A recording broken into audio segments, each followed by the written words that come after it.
Hi, so based on my grading of the last paper, I wanted to go over some issues. The first one is talking about point of view. So the last couple papers were supposed to be written in third person point of view, and many papers had other points of view pronouns in them. So when we talk about point of view, that has a lot to do with the pronouns that are used. So those are on this slide. You see third person is at the bottom. So when something is to be written in third person, you can use those pronouns listed there. He, she, they, it, her, him, them, one. You can see how that's going to be more objective. It takes you out of it. It takes I, me out of it.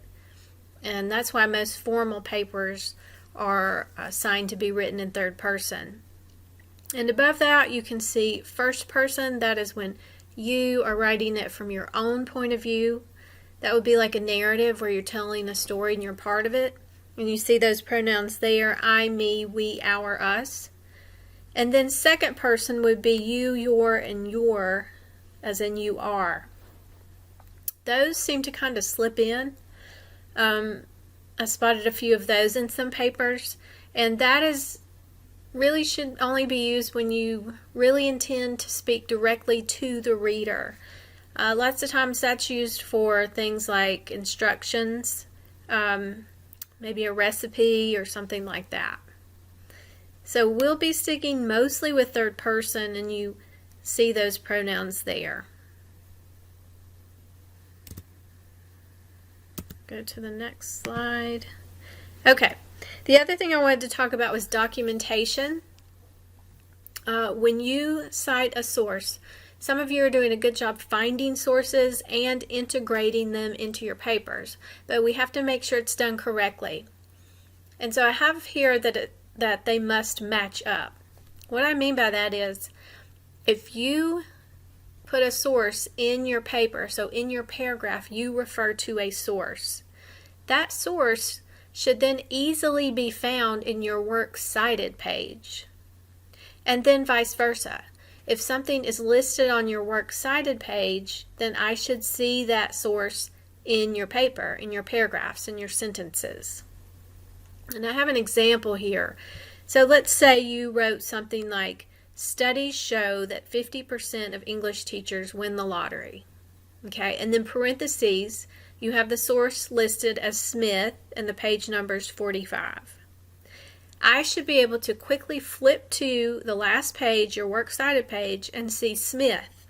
Okay, and so this next item, I have listed a source for Smith. So I should see something like that in your works cited page.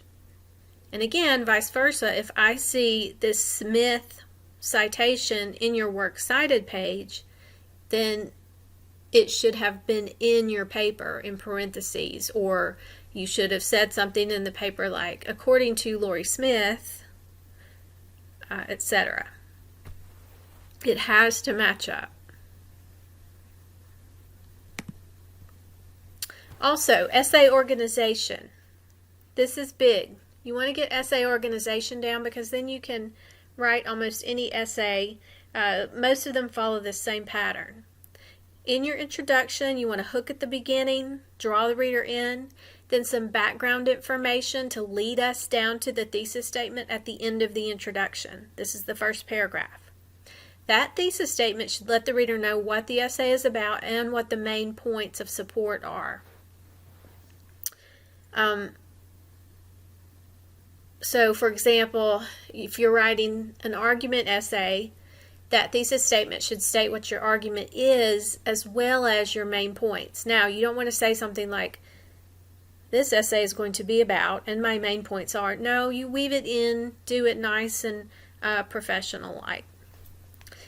Then your body paragraphs should each begin with a topic sentence. Now, that topic sentence should connect directly to the thesis statement. So if in your thesis statement you said you are arguing for you are arguing for a parking deck to be built on campus because parking is very limited, then your first paragraph, the first sentence, should say something about the limited parking. Then you're going to build that paragraph to include support, and then you'll wrap it up at the end and then move on to the next paragraph. And then the last paragraph, your conclusion, should begin with a restatement of that thesis. Just say it in a different way. You don't want to literally copy and paste it and write the same exact thing again. But you just want to remind the reader of what your main point was in this paper. And then some summary in the conclusion. And then I always say it's nice to look ahead at the very end with some closing remarks. MLA page formatting, how to set up your paper. Some of you have this down, some of you are still having trouble with it. So take a look at this. MLA page formatting requires that you number your pages, and it should have last name and page number at the top right of the page. If you're working in a word processing program like Word or Google Docs, there should be an insert page number function. So you want to use that. You don't want to manually try to do that. It's a nightmare. Okay, after page numbering, to the left of the paper, at the top left of the paper, and it would be double spaced down from the, it would be spaced down from the header. You're going to start this. You have your full name, then the instructor name, then the class name. Please put the section in there. That's helpful to us. And then the date. And look at how the date is written. For MLA, you do the day, then the month, then the year, no commas. And then the title is always centered, like is shown here.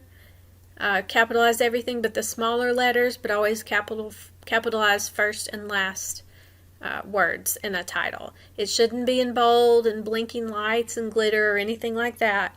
It's the same size font, same font. It's just centered and capitalized. Works cited page. The works cited page should be a separate page, even if it's only one citation, like you see here. The title of that page should be, guess what? Works cited. And that title should be centered at the top again in the same font. That whole page should be double spaced. And then you're going to look up in Purdue OWL in your textbook, you're going to look up how to do different types of sources. So for example, I have an article cited here from the Washington Post, and that's how MLA tells me to do it. So you're just going to, again, I would use Purdue OWL online. That's Purdue OWL, and it will tell you how to cite all different kinds of sources. The sources, the citations are written like this, like I have shown here. When it runs over one line, then the second line of that citation is indented. Then when you start your next citation, it comes back over to the left again. You can do this with a function under spacing called hanging indent. Again, if you try to manually do that, it's a nightmare. So use that hanging indent function. If you have questions about any of that, just email me and ask. I'm happy to help with it. And that is it. So let me know if you have questions, and best of luck with the paper.